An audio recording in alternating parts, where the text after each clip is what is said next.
Qual a filosofia por trás do presidente Lula? Lula, ele nasceu no Pernambuco, ou seja, ele é nordestino, que foi morar em São Paulo.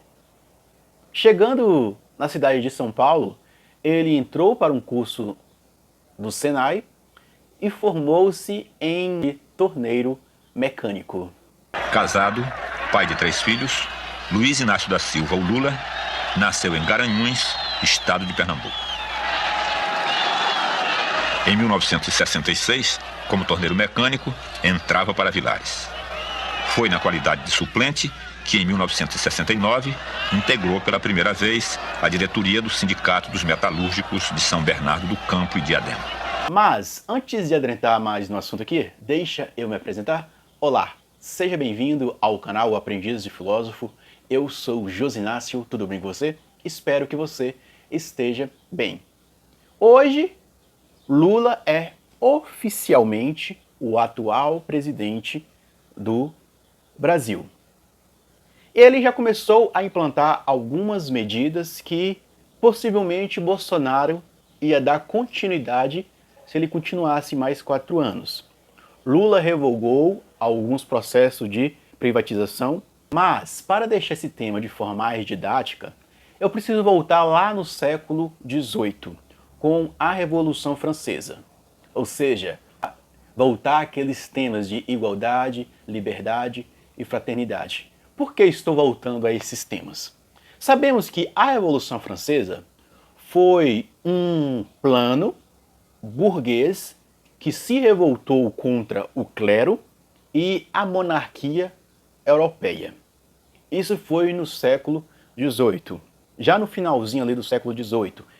Sabemos que nesse período houve uma classe burguesa em ascensão querendo destituir, querendo retirar do governo a classe clérica e monárquica. Mas, quando a burguesia subiu ao poder, ela se tornou a nova elite. Quando, um pouquinho mais tarde, no século XIX, as ideias de Karl Marx ganham força. Karl Marx mais Friedrich Engels, ele escreve um manifesto comunista e diz: trabalhadores no mundo, unir-vos. Ou seja, os trabalhadores do mundo tinham que unir. Se existiu a classe dos sacerdotes, a primeira revolução, eram os cristãos que ganharam status de elite. Depois, Karl Marx ele fala que a próxima revolução seria a revolução dos trabalhadores, porque teve a revolução da burguesia. A burguesia, ela tomou o poder.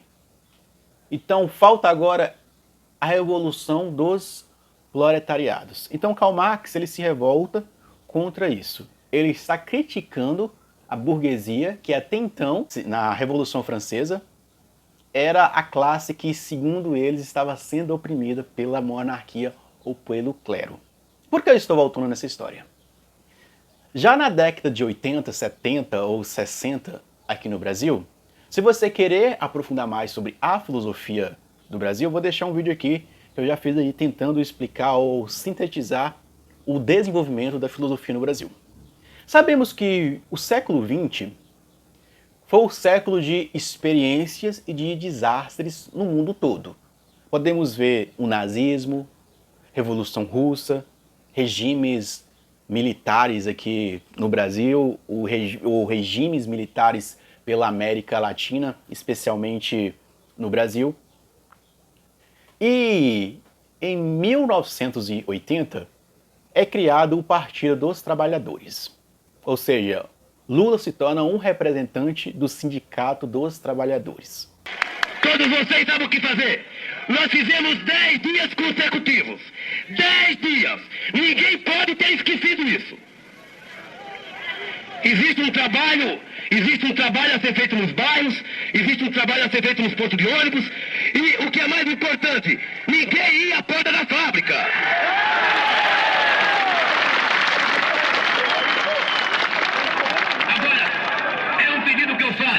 Não saiam em passeata.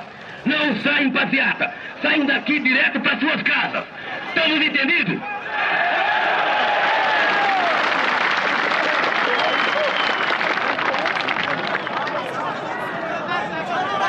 Ele sai da posição de torneiro mecânico, ele faz curso de oratória e começa a fazer aquilo que Karl Marx já tinha proposto.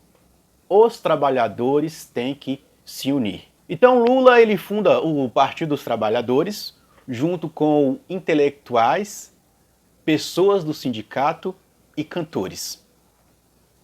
E o Partido dos Trabalhadores, para Lula, ele diferencia do socialismo. Ou seja, para Lula, os sistemas socialistas implantados na Rússia, em Cuba, na China, algo que não era socialismo. Então Lula, ele tem um propósito, junto com todas as pessoas que sustentam ele, dizendo que o socialismo vai ser implantado no Brasil. Lula e o Partido dos Trabalhadores têm um pensamento de esquerda. O que é um pensamento de esquerda? Que busca acabar com a desigualdade social ou reduzir a desigualdade social. Então o Partido dos Trabalhadores e o próprio Lula se juntam a intelectuais, como o Paulo Freire. A primeira coisa que nós temos que compreender é que nós poderemos tranquilamente viver num país muito mais decente do que estamos vivendo. Num país mais democrático, num país com mais distribuição de renda, num país com melhor qualidade de saúde, mas, sobretudo, um país com melhores qualidades de educação. Isso é uma coisa difícil que demanda valentia, que demanda, eu te diria, amorosidade, entende? Amorosidade não no sentido piegas, que às vezes essa palavra pode ter. Exige uma certa coragem de amar o próprio processo pedagógico, que é um processo de conhecimento. Isso implica em respeitar as massas populares, as classes trabalhadoras, em respeitar o que elas já sabem só porque estão vivas. E a partir daí, com elas, superar o que elas já sabem e como elas sabem, porque isso é um direito delas. Cada cruzado jogado na educação não é um cruzado jogado fora. Então, o Partido dos Trabalhadores, ele nasce das bases sociais do povo. Até então, quando o Fernando Haddad ele se candidatou para ser presidente, quando o Lula foi preso, Mano Brown ele fez uma crítica ao Partido dos Trabalhadores. Não gosto do clima de festa. O que mata a gente é a cegueira e o fanatismo. Deixou de entender o povão, já era. Se nós somos o Partido dos Trabalhadores, o Partido do Povo tem que entender o que o povo quer. Se não sabe, volta para a base e vai procurar saber. E a minha ideia é essa, fechou.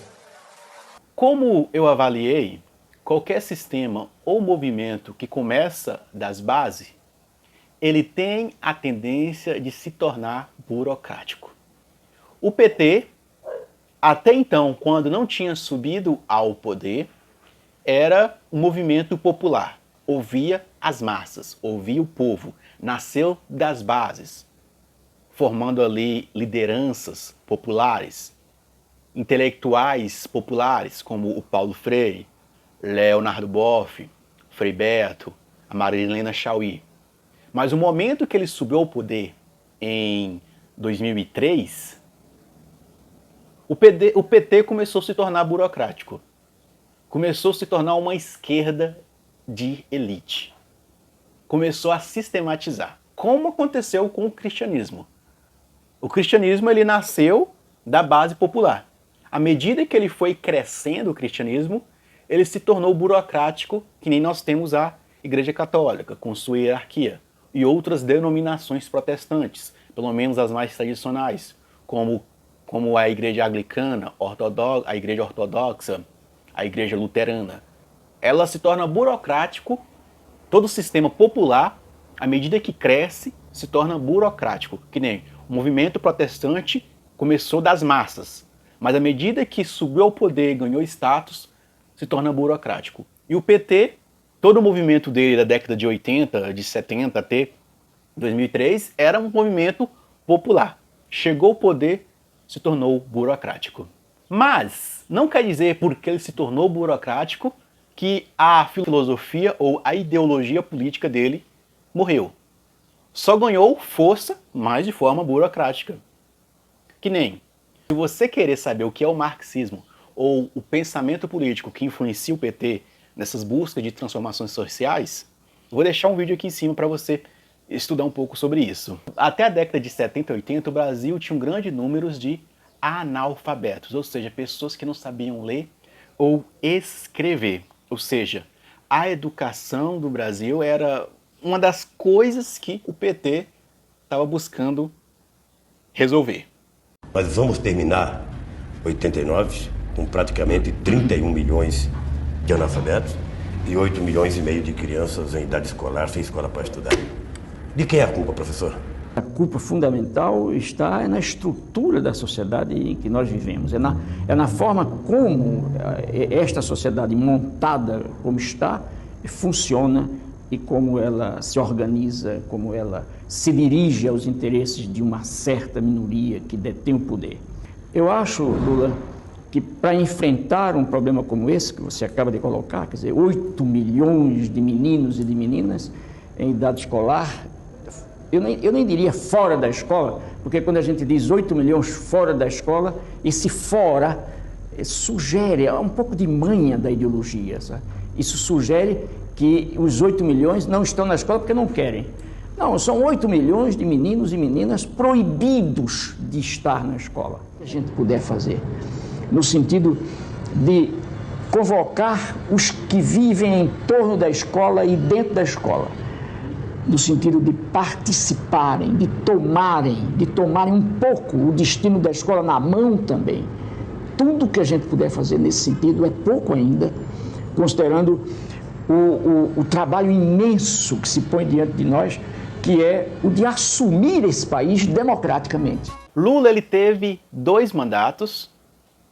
Já no seu segundo mandato ele saiu, já não podia concorrer a 3ª vez. Ele colocou a Dilma. Quando a Dilma entrou, foi aí que começou escândalos de corrupção. Até dentro do segundo mandato de Lula já estava tendo vários escândalos de corrupção.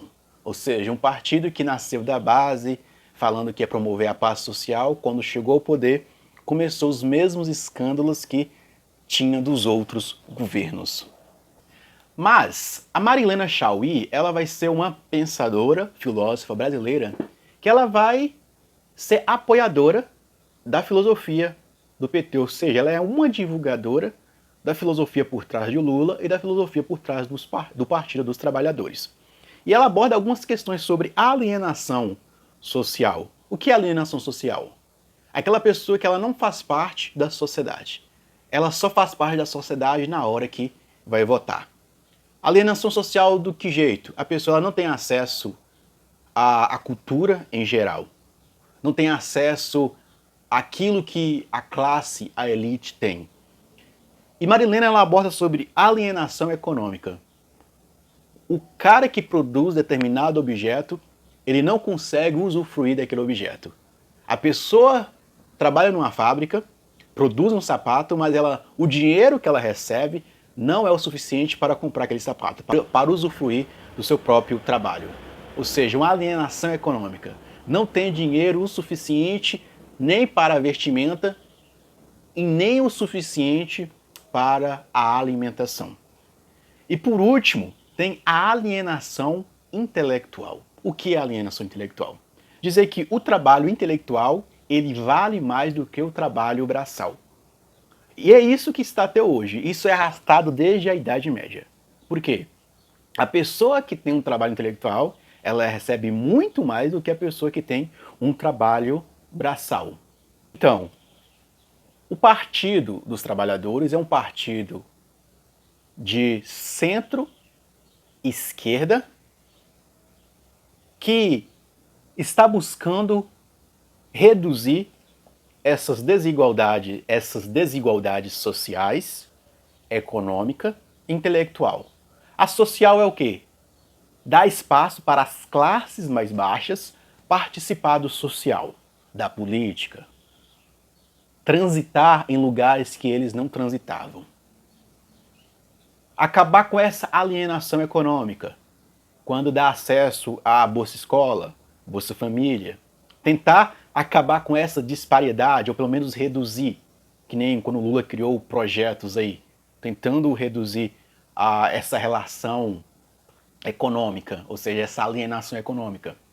E a alienação intelectual, quando criou escolas técnicas, criou projetos para que o aluno pudesse concluir o ensino médio, criou projetos de aceleração da alfabetização da criança, pelo menos até os 7 anos de idade, ou seja, acabar com essa alienação intelectual de que só a elite tem acesso ao mundo intelectual, mas também a classe pobre ou a classe mais baixa deve ter acesso. E hoje, em janeiro de 2023, Lula já é o atual presidente do Brasil. Segundo Leonardo Boff, o Lula, nesse terceiro da Igreja Católica, que é a teologia da libertação, como o próprio Frei Beto vai dizer. Com isso, a Igreja desenvolveu um intenso trabalho de eclesiais de base no Brasil e de pastorais populares, e o Lula sempre admitiu que as SEBs tiveram mais importância na capilaridade nacional do PT do que o próprio sindicalismo, e é verdade. E o Lula, quando ele tomou posse em 1º de janeiro de 2023, ele fez alguns discursos. O foco dele é acabar com essa distorção que existe no Brasil, esse grande número de pessoas passando fome, ou pessoas na faixa da linha da pobreza, deixadas pelo último governo Bolsonaro e também pela pandemia da Covid-19. E quero aproveitar para fazer um agradecimento especial aos profissionais do SUS pela grandiosidade do trabalho durante a pandemia. Enfrentaram bravamente ao mesmo tempo um vírus letal e um governo irresponsável e desumano. Infelizmente, muito do que construímos em 13 anos foi destruído em menos da metade desse tempo. Primeiro, pelo golpe contra a presidenta Dilma em 2016. Sequência, pelos 4 anos de um governo de destruição nacional, cujo legado a história jamais perdoará. 700 mil brasileiros e brasileiras mortos pelo Covid-19. 125 milhões sofrendo algum grau de insegurança alimentar, de moderada a muito grave, e 33 milhões passando fome. Esses são apenas alguns números, que na verdade não são apenas números, estatísticas, indicadores. São pessoas, homens, mulheres e crianças, vítimas de um desgoverno, afinal derrotado pelo povo no histórico 30 de outubro de 2022. Meus amigos e minhas amigas, nesses últimos anos... Em si, Lula, ele traz um pensamento político e filosófico pragmático. Ou seja, ele quer resolver as desigualdades sociais. Implantação de medidas para acabar com a pobreza no Brasil. Criar um Estado mais forte, como as últimas medidas que ele tomou aí de revogar a privatização. Mas hoje está diferente de 2003 e 2008 e da década de 80. Hoje, o Estado, ele não pode ser totalmente... O Estado, ele não é totalitário. E também o Estado não pode ser o provedor de tudo.